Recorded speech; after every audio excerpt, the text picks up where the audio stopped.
Dennis Young here, Primitive Substance Channel.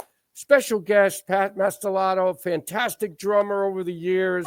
Everybody knows him from King Crimson, Mr. Mister, and Stickmen. So, Pat, thanks for coming on. You're welcome. Sorry it took so long to get hooked up. That's all right. We had some technical difficulties, but we're finally here. So let's talk about, first off, your new studio that you have. Well, is it fairly new? Yeah, it's fairly new. I mean, I first had a studio in my house, I guess in the 90s. I've always had a rehearsal space in my house. That's a typical drummer thing. You need the most space. You don't want to move the drums, so you have a garage and you convert it. And it grew from that. When it became affordable for me was with Oates in the early 90s. I remember that. Yeah, we did the second Rembrandt record, did the drums at my place in Woodland Hills when I lived out there. And did quite a few things back then, and then moved to Texas and had a big studio in the big garage outside that particular house. Did a lot of the projects and stuff like that there. Other records I can't think of, Trey Gunn's solo records, but other stuff I can't remember. And then moved to this place where I live now in Dripping Springs and had the studio downstairs. And then eventually I moved it upstairs. The room I'm in right now is quite a big room. And had my studio in here all in one room. So it's been a dream to actually have a studio with glass. That sounds nice. So that's what I built up there. And it's on the back of my property. And it's pretty freaking big. I poured concrete about almost 3 summers ago. So I guess it was summer 23. Right. And it's a steel frame building, 30 by 60 with about a 28-foot peak. It's a salt box, so it's not straight like that. It's a little crooked. And then start building inside. Frame it with offset. Common walls were offset, and use rubber. Put the whole thing on rubber so nothing touches the metal frame. Oh my gosh! Yeah, that's about a year's worth of building in there. Wow. I had to bring electricity, stuff like that up there, so I had to get it, drive a Yeah, imagine. And anyway, I eventually moved in this January. So right now is June. We're talking now in June. So 6 months ago was the first stuff I did in the new place. That was Trey and Marcus came in January, I think it was. Yeah. In February, there's a new project that's called Exposure, which is touring. Okay, so Robert Fripp made a series of solo records, his first solo records, I think, in the late 70s, like around 78, when he'd gone to New York, and that was called Exposure. So some of the crafty guitar players had the idea to put that on the road since it'd never been toured. So they involved myself and my wife, who also sings, and Terry Roach. Yeah, Terry Roach, who was on the original record from the Roaches that Robert produced. And her husband, Gary Dial, plays keyboards, amazing piano player. We scored there for stuff like Here Comes the Flood. We have the piano. And it also scored 4 hotel rooms. My wife and I, only one room. Gary and Terry, one room. So, that fantastic. Yeah, so even though there's only 8 on stage, we only need 4 or 6 rooms maybe. So that saves a little.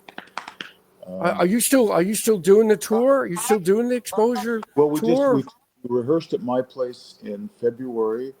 March, I went with Stickmen. We were in Europe. I think it was all in Italy. I can't quite remember. I think it was all Italian dates in March. And then April, just a month or so ago, the Exposure Project debuted in New York. We had a week of rehearsals, and then we had a gig at the City Winery, which was just friends. I know that place. Yeah, it's great little venue. So we sold out the first one. So we got a second night in New York, sold that out. So then they contacted the City Winery in Boston and Philadelphia, and they picked us up. So it turned into about 7 shows. Oh, wow. That's great. Yeah. So as soon as that finished, I've just come back from the O.R.K. tour. That's what I did in May. So as soon as we finished that, April 27th, May 2nd, I think, or May 1st, I was over to Italy to start with O.R.K., which is a newer band. Wow. We've been Yeah, doing it for 10 years. I know. I've listened to some of the record. I mean, it's got this heavy metal feel, but you've got this really progressive parts happening in between that, and a great singer.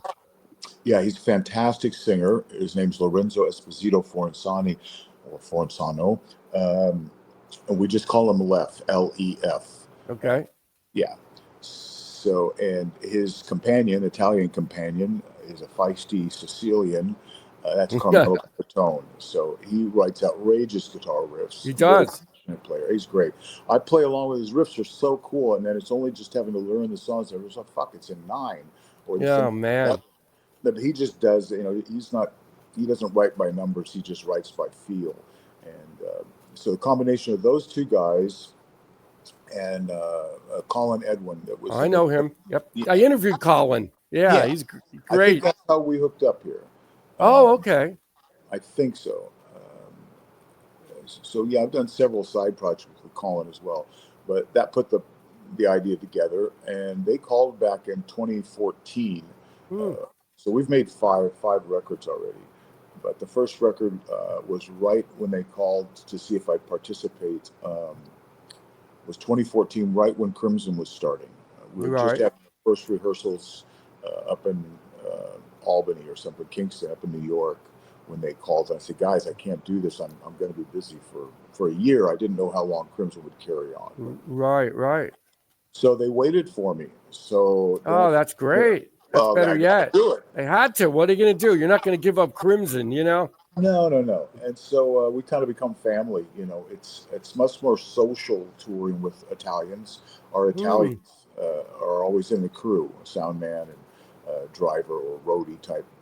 We can't afford much of a crew, so usually just 2 guys, but they're always Italians. We've done 5 or 6 different tours. I forget, 2015, 2017. We had a big one in 2020 because Surge from System of the Down sings on that record, on the 3rd record. Randy Okay. is when he sings on. So we were offered some dates to open for System of the Down, which would have been Oh, great. wow. That's better yet. But COVID wiped all that out. So we're back to touring again, and it was good. Shows were very well received. The audience has gotten a little bigger all the time. So I just want to ask you off the cuff here about Crimson. Was the Tokyo shows during COVID? I mean, I read it on Tony's diary how crazy that was, where you had to stay in a room for 3 or 4 days, and insane. yeah, well, the way, to give you a little tiny background, COVID started 2020, as you know. Well, Stickmen was going to China. It was in late January or February of 2020. So, in particular, my wife, she was watching the news and said, hey, you guys are going to places where this outbreak of this COVID, I don't know if we call it. Right. So those gigs got canceled, but they kept the gigs in Japan. So we flew over to do, and as soon as we landed, we knew the next day they were going to make a decision and close everything in Japan. Oh my gosh. So we were the last international band to play. We played at the Blue Note, I think in Nagoya was where the gig was. We were going to then stay and record, but we didn't do that. Tony and I and our sound man, Robert Fraza, we said we better go home now while we can still get a flight out of here. And Marcus stayed with Gary Husband. I forget, Gary Husband was our special guest for that tour. So we only did one show with Gary, but that was a great show. The last show, like I say, before COVID shut down. So then fast forward a year or so, it would have been in 21. We resumed touring with Crimson. We started in Florida because the tour had already been booked the previous year. So we meaning Crimson, the corporation, but the road team and David Singleton, Dave Salt, our manager and road manager, they'd already booked the buses and the hotels and everything. It got scrapped. So rather than lose all those deposits, they just transferred it to the next year. So we jumped right into tour. I think it was in June or July, in the summer of 21. And then COVID heated back up again. So we had the gigs booked in Japan for December, and that's what you're talking about. We had to take special testing as soon as we got off the plane to verify man. clean. Then when you have to keep an app on your phone so they can track you. We're staying in a very posh hotel, Ritz-Carlton, Midtown. Well, at least that. Yeah, it's nice, but we can't leave our room. Oh my gosh. Literally stuck It's in the room insane. for, I think it was 4 or 5 days. We couldn't leave our room, and they have the tracker, so they check in on you. Oh my gosh. And we weren't in rooms together, so I couldn't visit Tony next door. I mean, basically, we had that corner of the hotel on that floor. So it's a bit like prison. You get the knock on the door, food's there. I remember before we left, they said, anything special you'd like in your room? And I wanted to try and get a rowing machine, which wasn't possible. I said, or watermelon. I'd like to have some watermelon. So that was great. We can deliver what was $150 for a small cantaloupe-sized watermelon. Oh my gosh! In Texas, they're like $1 for these giant ones. So I said, no, I'll pass on the watermelon. I'll eat whatever fruit comes. It's pretty posh hotel. Yeah. So it's great. And then once we finished those 4 or 5 days separated, then we were allowed to stay within our bubbles. So we had rehearsals then, production rehearsal. Right. So all, be chaperoned like a group of ducks onto the van. My gosh. So you couldn't go out. So it took about, in total, I think 11 days of quarantine. And then we started shows. Those are the shows the last shows. Yeah. We've been filming everything. I say we like Crimson. Rather than put all the pressure on filming one show, it's much easier if you just always have the cameras on, and you forget they're even there. And so that's the show you've seen broadcast of Starless. Oh, that's right. That's a great cut. Oh, yeah, fantastic. Last time we played it, last song of the set. So it turned to be the last of anything. So I saw you guys up at the Count Basie Theater in Red Bank. That was an intense gig. And what year was that? We played I think might have been 2021 tour. I believe.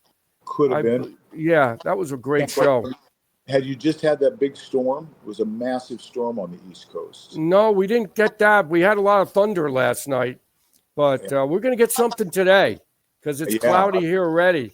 Well, I was over in Italy just until a few days ago, but we had huge hailstorm here in Texas. Oh my gosh! Tornadoes nearby, and there were like 1,800 lightning strikes within about minutes of my house, all in like 10 minutes. Weather's been crazy. I mean, it's cold one day, hot the next. I don't know what's just. And then, well, we do know, don't we? It's called climate change or global warming or whatever. Oh yeah, you call it. It is happening. People want to. I know. I don't see how you can deny it any longer. No, we don't get snow here anymore. Past 2 winters, we had a couple inches. That's it. Yeah, where are you? Where are you located? New Jersey. Okay. Yeah, about an hour from New York and 2 hours from Philly. But we used to get a lot of cold. It still gets cold, but snow, it's kind of like not much. Well, we get snow here now. So we've got two or three times we've had snow this last year or two, and big freezes. That's part of why I built the studio here at my place. I bought some other property. Long story, refinance the house, take some out to buy property to build a studio at a different location. It's going to build a home and a studio, like a barn dominium, if you know what I mean. It's all in one. Yeah. And then as we're organizing all that, we had a big freeze here, and a lot of my trees in the back of the property froze and then broke. The branches broke. Oh my gosh. My wife called. I was on the road, and she said, we don't have to build at this other location. There's actually a lot of space in the back of our property. You could fit it in up there. So that's what we ended up doing. Now, what kind of bands are you doing there? Are you doing jazz, rock? What kind of groups are you recording? Well, what would you expect? It's everything. So it's you're right. Genre. That's true. That's true. It's my own project. It's not like an outside studio. I'm not trying. Oh, okay. So you're doing your own music there. Okay. Yeah. So like the Exposure guys, we had rehearsals here and recorded those. That was in February. Oh, okay. Yeah, so that was we had four singers in the room, five singers. Yeah, the three girls plus Steve Ball singing. So it's a pretty big space I have. And then March I was in Europe with Tony with Stickmen. April we toured with I forget the order now. April, May. Yeah. Yeah, we're May. I would just finish the O.R.K tour. So I cut actually all the new record. All that was cut in my studio in the house. Oh, okay, But what's great. happening here right now is there's a man named John Stannard, and I've known John for about 15 years. He has a company called Hammer Axe, where they make exotic, not really gongs, but other cymbal, metal stuff. In fact, maybe something back there, not anymore. I guess I've moved them all out. Anyway, John, for years, has been trying to get me to. I've done a couple things. Maybe you've seen him. We did them in New Jersey, actually. It was Tobias Ralph, Jim Black, and myself, and we played to a track of Indiscipline and kind of traded around on the drums and played a couple other songs where we would just play along with the CD version. And then John, besides being the maker of this Hammer Axe stuff, is a fretless guitar player, composer. He's kind of a little musical savant, whatever. He's an odd guy. I can say you're an odd guy, John, but very talented. And so he's wanted to do this project. I'll have to find you a link to it. I think it's called I want to hear that. Yeah, well, he's got a lot of stuff where he's put himself singing all these parts or playing all these parts. Basically, the last couple days, and today is the last day with John here, he wanted to film it all. I'm not keen on filming. It just slows the whole process down, and you can't edit very much because you got to edit to match the film, And John's very strict about that. He doesn't want anything that's not in time. When you watch the videos and they don't have a good shot of the singer singing, so they just show the back of his head or something. Anyway, so the material, we've done a couple of John's pieces, but what's really challenging is he wanted to do Bach. So yesterday was Bach's Fugue in C sharp minor. Oh my God! Wow, drums to that. The problem there is it's not to a click. This is yeah.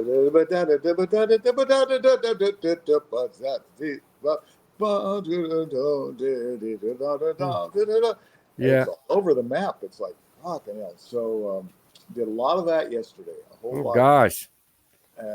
Maybe about 7 takes. It's about a 6 or 8 minute piece, but there's not drums through the whole thing.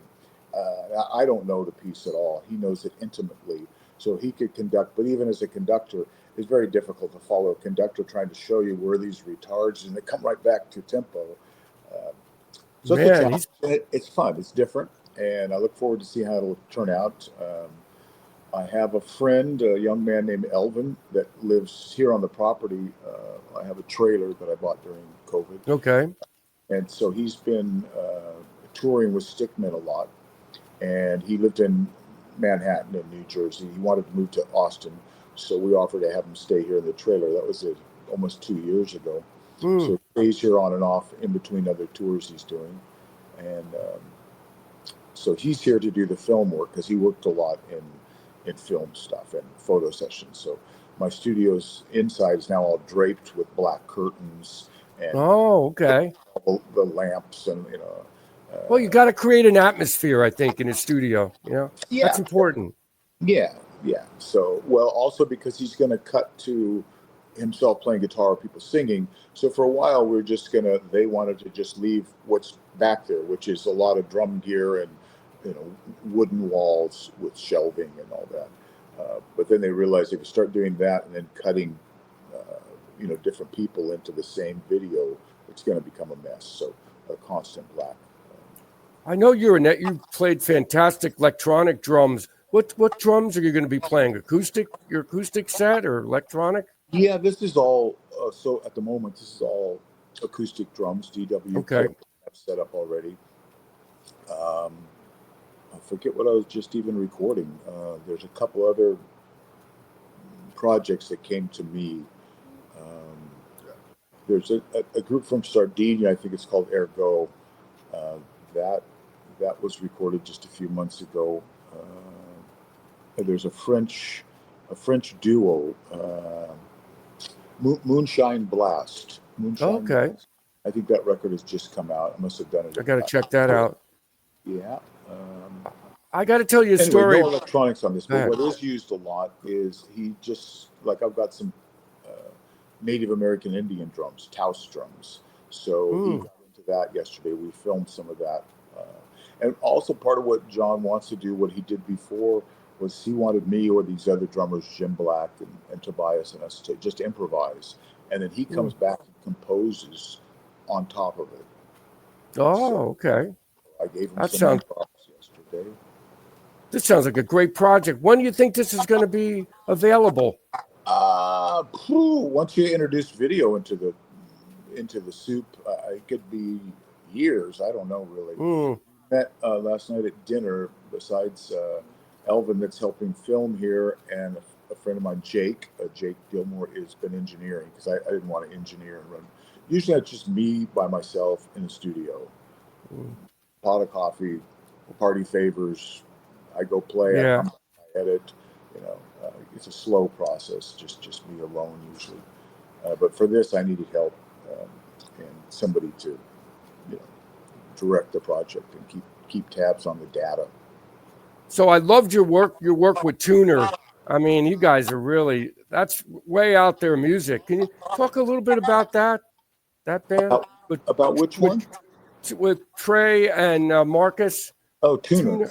Yes. Yeah, and Tuner has a gig coming up. That's exciting. You know, we don't get offers every day. We do this camp in first week of August. Tony Levin and Adrian Ballou and I, and Marcus is usually there. So we brought Trey a couple years ago as well, and then we were able Mm. to end some gigs right after camp, and that's what we're doing this year. We'll do a short East Coast tour. I don't have the dates, but upstate New York, New Jersey area. I hope to see that. That'll be the second week of August up until about the 17th. We Okay. did record, like I say, they were here in January. Nothing got finished. Most of that songwriting was really the two of them sorting out which changes and making a new Mm. bridge to fit with that A section and all that. So yeah, we'll do that tuner, and then we have gigs in Europe, in Poland. That's October 24th, I think, something like that. There's a drum festival. Coincidentally, Oh, okay. tell you this: that drum festival, it's in Poland, and I first did it about 15 years ago or more, and they the Wojtek, whose festival it is. When he invited me, he said, "We want you to come over and bring one of your projects." I said, I don't do drum clinics by myself. I really don't do much of that. I've occasionally done it, but not much. So I said, "Well, I've got this new project with Tony we call Stickmen, and I could bring that over." So he said, "Oh, I love that idea. Bring Tony Levin with you." And our third member at the time was Michael Bernier. The problem there was that I live in Texas and they live in New York, so we'd never played together. We only passed Mm. files. So Wojtek, I said, we got to come in early and say, I'll give you a week early. You can rehearse. Got a radio station we rehearsed at. Got us extra hotels. Got us warm-up gigs. So that's actually where we had the very first Stickmen gigs was there. Oh, okay. And then I'm wrong. The first time I went and did it, I did it with Trey. We did it as a duo. We called TU. So the first time was Trey and I. The next time is when I brought Tony and Stickmen. Oh, the next time I brought a different ensemble. I can't remember. So I've done it. Oh, I brought K2. We play sometimes Trey and I with a Finlandish accordion player, Kimo Oh, Papa. wow. That You should sounds look neat. that up. It's the initials KTU. Okay. And he's outrageous. You should definitely check that out. I'm going to look that up. Video footage when we were in Portugal around 2005 and 6. We were playing quite a bit, maybe 10, 15 gigs a year. World music festivals. Mm. So different slants. It's not jazz. It's not prog. Now I've gone into world music. Those were gas, great festivals. I prefer that to any of the other, more hippies, you know. Yeah, there are. I'm sure there are for that. Yeah. So So, anyway, I've got that gig coming up. It will be his 25th anniversary, and I can't tell you, but there's a really unique and special event that he's got planned for his anniversary. That includes a drummer friend of mine. So I'll have to wait till October, but that'll be a welcome surprise to a lot of Crimson fans. yeah. Yeah. I talked to Jocko. He was saying that there's maybe some Crimson music that hasn't come out yet from the current from the 7-piece Crimson. So Uh, we'll see what happens. yeah, you'll see what happens because that was news to me. I was in England 2 weeks ago about on the O.R.K tour, and we played in London. We stayed out of London near the area where both Gavin and Jacko live on the west side. Not going to give away their home address. No, no. We met for coffee in the morning, and then Jacko came to the gig that night. Um, so I have his new book, nice thick book that I'll. Yeah, it's a good book. I just picked it up. Yeah, I'm going to have to wait for the audio version, which he was doing his audio book while I saw him there. So that's the first I heard about it. But yeah, there's some unused or seldom used material uh, that we recorded remotely Oh, okay. 5 years ago. We recorded all the shows live, but it was somebody's idea. I don't know, really, David Singleton or Jacko or Gavin or somebody said, "Well, you'll get a better chance to make a record out of it if we record separately, so there's not a saxophone blowing into Pat's drums or Pat's drums bleeding into Mel." So that's the process I think he's talking about. Okay. I love Mel Collins playing. I mean, he's just such an amazing musician. Yeah, yeah, He's such a low key guy, but yet, he gets on stage. It's like, man, yeah. He's a blower. He's a he blower. is. He's a quiet guy, but he's not. He can get a little rambunctious on the road. That's funny. For a few cocktails, he's a There you go. guy. So I got to tell you, Pat, the first time I saw you play was with David Sylvian and at the Beacon Theater, and it was one of the top 5 shows of all time that I've seen. Wow. And what a great show. Oh, it was well done. Robert was right up front, burning away. You were playing some great bass. Michael was doing these really amazing weird guitar sounds. And of course, David and Trey. What's your memories of that band? Sure. I remember that band. You mean Michael Brook he was the opening act and part of the Sylvian Fripp band for that tour.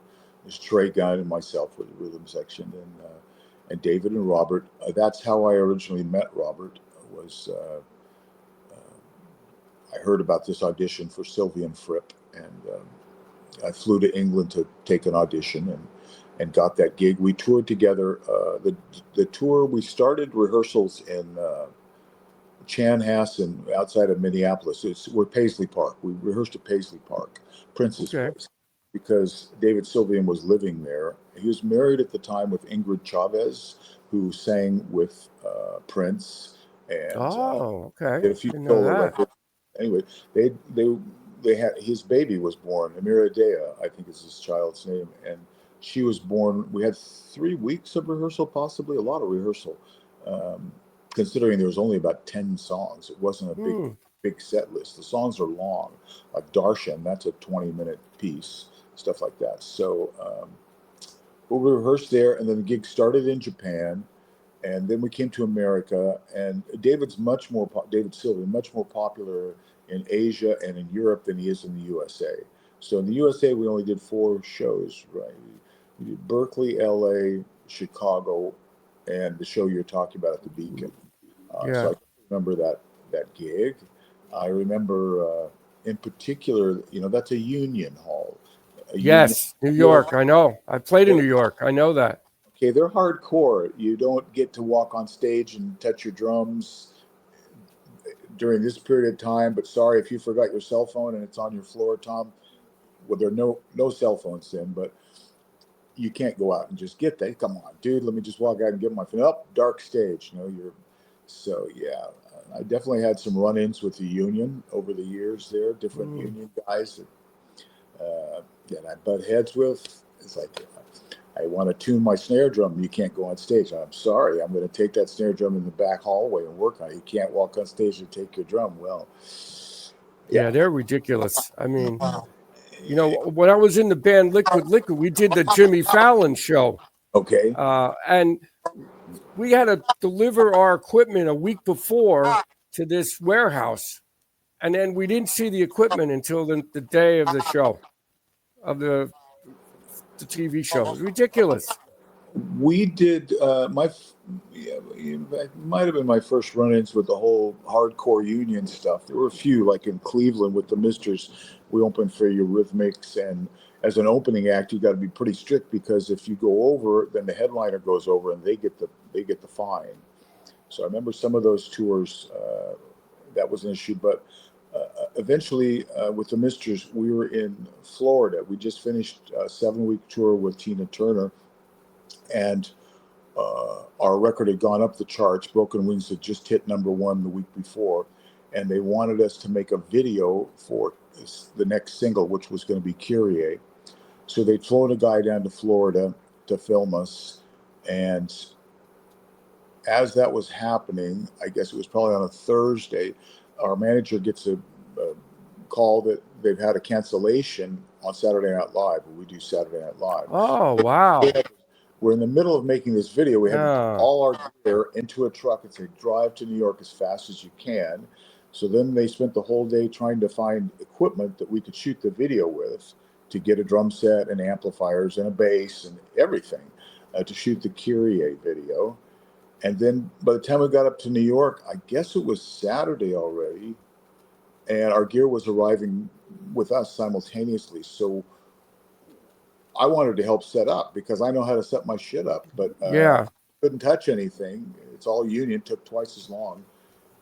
Anyway, that was an experience like you're talking about with the TV unions there at NBC. Yeah, they're rough. Yeah. Yeah, that's what happens.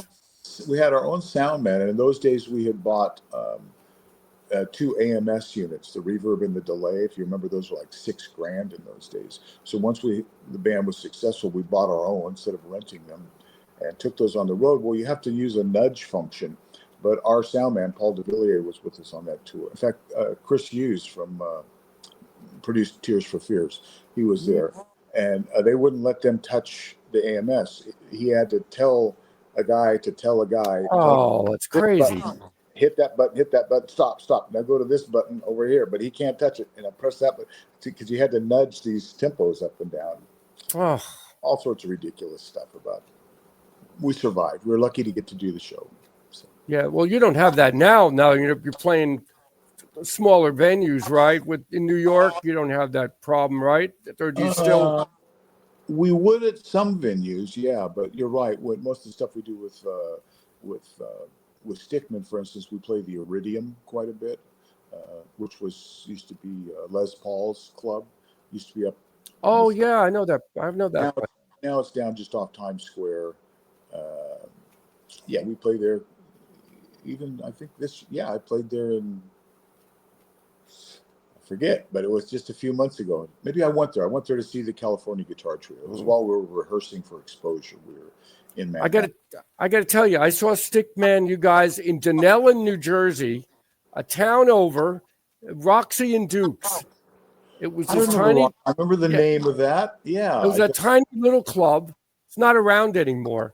But, it was a small stage. I don't think there was more than 100 people there, and it was a fantastic show. I mean, you guys were right there. It was great. I'm trying to remember the venue. I remember the name of the venue. Did that have a checkerboard dance floor? Yep. And maybe it even had a rail in front of the stage or to the side of the stage. Like maybe it was more for top 40 bands, I would call them, like disco bands. It had a 50s feel to it. the club, but it was very unique. I mean, I could drive like 10 minutes away, and there was your show. Well, we try to make it convenient, so that I think worked you out. guys do. You guys do. So I just wanted to bring that up. I've seen you many times, Pat, and I saw the Construction of Light tour also in Asbury Park. Okay, That was a great Crimson show. rocking. Yeah, it was a very different band. All those things you described are quite different. So what's going to be? You're recording now. What's going to be happening the rest of the year into 2026? Are you still going to be playing with all these different bands? I hope so. I can't see why not, right? I made a record about 10 years ago, Slovakian guitar player, David Kohler. And David Kohler came to one of the shows with the Crimson Project, the thing we did like a double trio with Adrian and Tony and Marcus and Julie Slick. And he came to one of our shows, David Kohler, and gave me a CD and expressed that he wanted to work with me. And so we corresponded for a little bit. And he works with the trumpet player, Italian trumpet player, Paolo Ranieri. So then he said, I'll book some gigs if you'll come to Slovakia in Prague. We've also played in Prague. So we did about 5 gigs, I think. Yeah, he booked a week. I came over. These were improvisational gigs. In fact, the first gig's quite memorable. I think it was in Prešov in Slovakia. We didn't have any material, and the trumpet player wasn't there. It was just David and I. Okay. And we started to jam and improvise, and we're getting heckled. There's a guy, this isn't music, but he's all, I don't know what he's saying.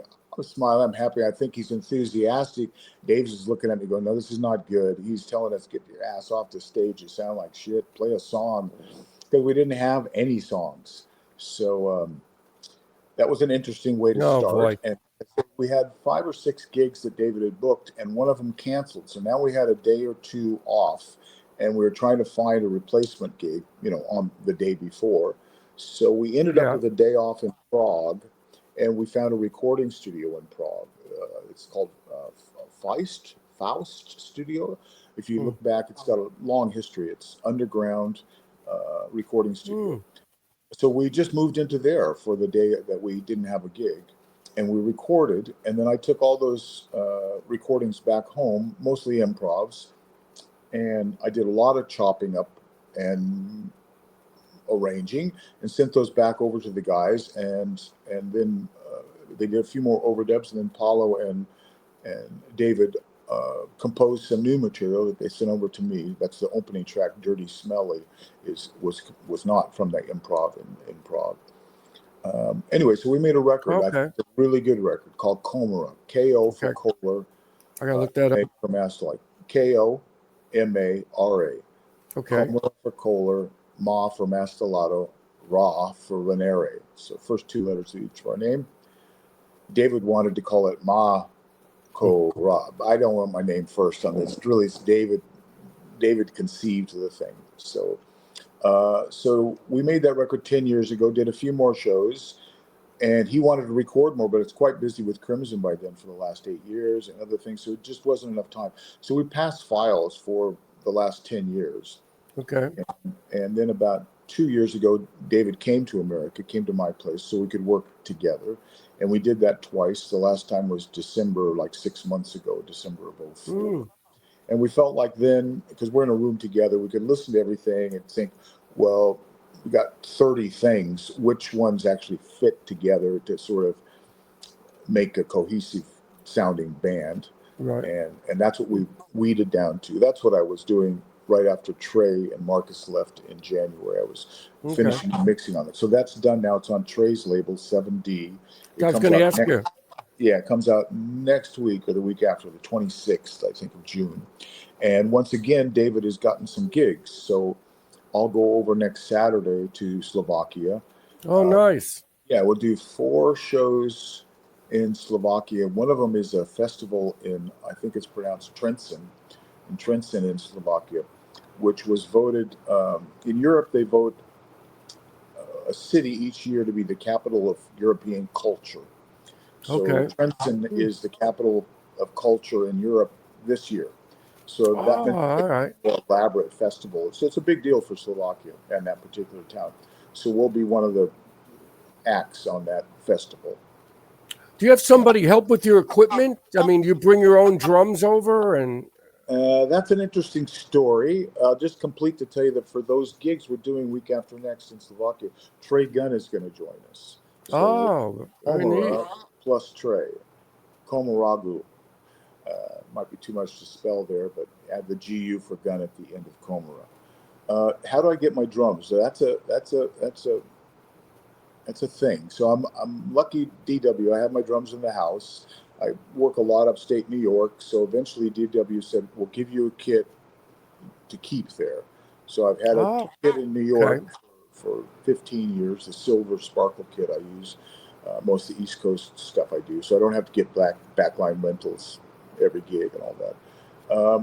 And then I was touring enough in Italy all the time, Italy and many places in Europe, actually, going over 2 or 3 times a year. So same thing. DW said, we'll give you another drum kit. You can just keep it in Europe. You've got to find a place to Oh, put it. that's better yet. Yeah, Okay. so that was around 10, 15 years ago. They gave me a maple mahogany. I wanted a mahogany kit. Right. I never had. So that's a kit that I used with the Crimson Project and with Stickmen, and I store it in Rome, with the exception of when Crimson got busy and was touring, I guess in 2015, I pulled that kit to use with Crimson, and that became extra complicated because when the Crimson tours end, uh, the gear can't come back to me. It has to stay in a lockup because it's on a carnet for the next, it's an international touring. So Got that it. anyway, basically, I had to get that kit back from Crimson, and I got another kit. Is that right? Yeah, I got another kit that DW gave me that I could just leave with Crimson. So that mostly stayed in England, in the big lockers with all the gear for like the last 5 or 7 years. It's here at my house now. It came home a year and a half ago. So as far as what I just did with Wow. Stickmen in May, or the O.R.K gigs I just did Stickmen in March, O.R.K in May. We just did in the last 3 months, both those tours. I'll use that kit, and I'll bring with O.R.K now. I don't do any electronics. I'm just playing acoustic drums. Mm. Anything we did electronically, there's not very much electronic stuff on the records anymore. We're a rock band, Yeah, slightly I know. heavy I metal. see that. Yep. Yeah. Um, so anything that was electronic like that, we put on backing track, and that lives there. So I don't have to do that. Unlike Stickmen, I still play a lot of live electronics and looping and shit. So I bring a suitcase on tour Okay. usually with my gold Premier United mileage. I can get 2 bags. One of them is my Okay. clothes, all that kind of, and the other one is the sampler, the hand sonic, the cables, the foot pedals, a stick bag, and that's about all until I hit Oh, them. that's great. You don't have to deal with all the drums over, and it just Well, that's. it means I have to get the local kit, and for these I gigs in see. Slovakia, it's a bit difficult because the drums are in Italy. So that's what's going on right now with a lot of emails the last week. Was the expense of getting my drums from Bologna or Florence uh, over to Slovakia. But we Hmm. just got it figured out. We've got some friends helping. We're very lucky that it was prohibitively expensive, a couple of Oh, everything is. I mean, I tried to ship a CD to Europe, to UK, $20 for just to yeah, ship a CD by yeah, mail. yeah. Everything's The Brexit overpriced with thing is that. just so fucked up, It is. and Absolutely. I agree. it's really a mess. You can't afford to buy a CD in England Nope. if it comes from Europe, or in Europe if it comes from England, it's going to cost you as much in duty as tariffs as the CD costs. So it's really quite a mess. Anyway, I think we've arranged that I'll get my own drums. If not, then I have to get them locally. Like we're going to tour South America next February, March with Stickmen. Okay. So I won't have any drums down there. It'll be every gig, backline, different drums every day. What do you think of the Beat Tour? Have you seen any videos of it? No, it's great. Really good. I saw maybe the 5th show. Was maybe September last year. They just started, and that was in Austin where I live. And then they came through again 3 months later. It was December. I saw them in San Antonio. So huge difference. A lot better sounding show the second time. First time the mix was a bit of a mess, and it's great. Incredible players. So it was great. I mean, but that kind of show, it takes a few gigs, I think, to really settle in on the sound, because you got a lot going on.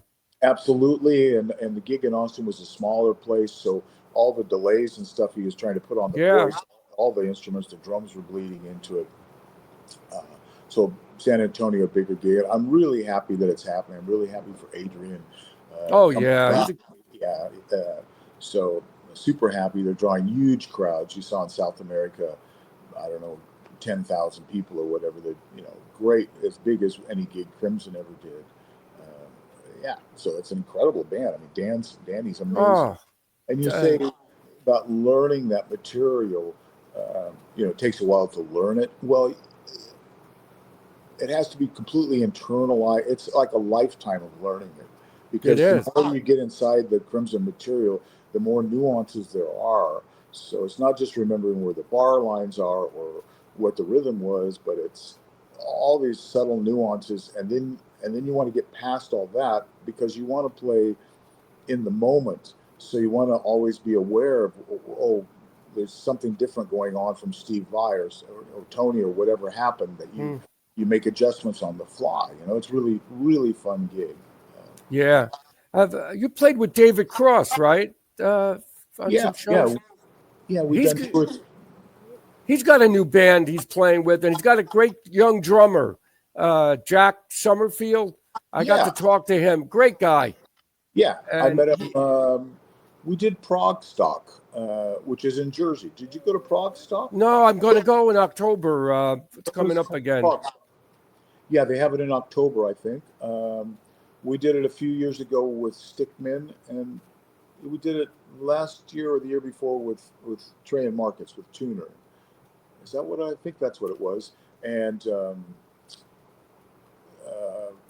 David was there. I toured with David in South America. He joined us as a guest for Stickmen, so we toured together for a month at least. And I've done a couple other one-offs. Played with some records that we passed files. He did a record with Peter Banks, Cross Banks, something like that. Played on a track or two for that. David's a great guy. Great player. A killer, we did our first gig together in Japan. That's where I first met David, was in Japan. And we did a very short sound check. It was going to be an improv gig. The same place, actually, that we played a few years later with Gary Husband, like I mentioned. Okay. So we have this habit, Leonardo, Moon June Records, if you know Leo. You should interview him. Yeah, I know him, yep. Yeah, he tries to get us, he books a lot of our gigs, and he'll always try to offer something special to Japan.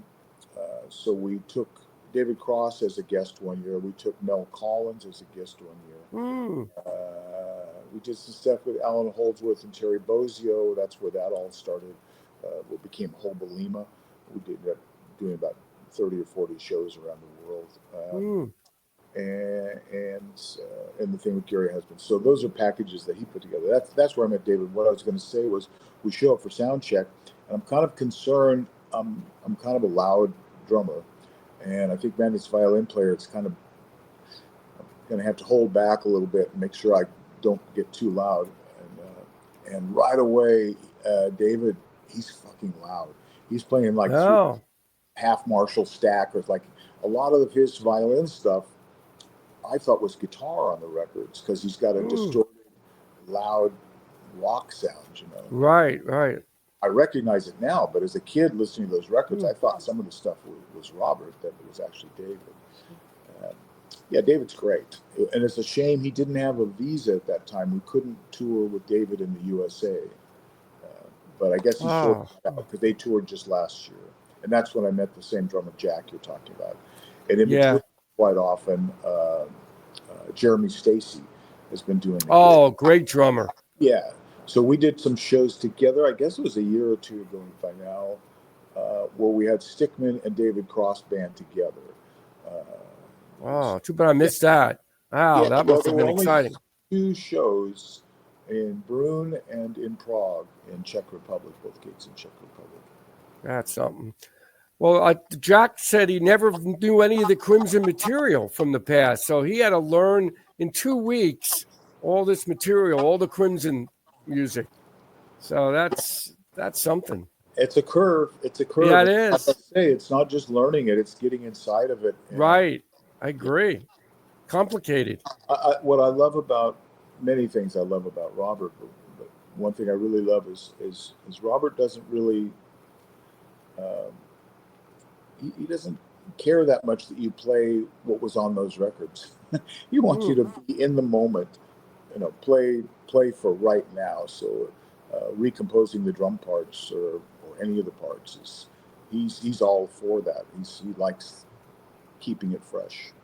Well, he picked the right players. You guys are fantastic players. So he didn't have to worry about that. It's just playing at the moment and getting it right. But I don't think he worried about that with the latest Crimson.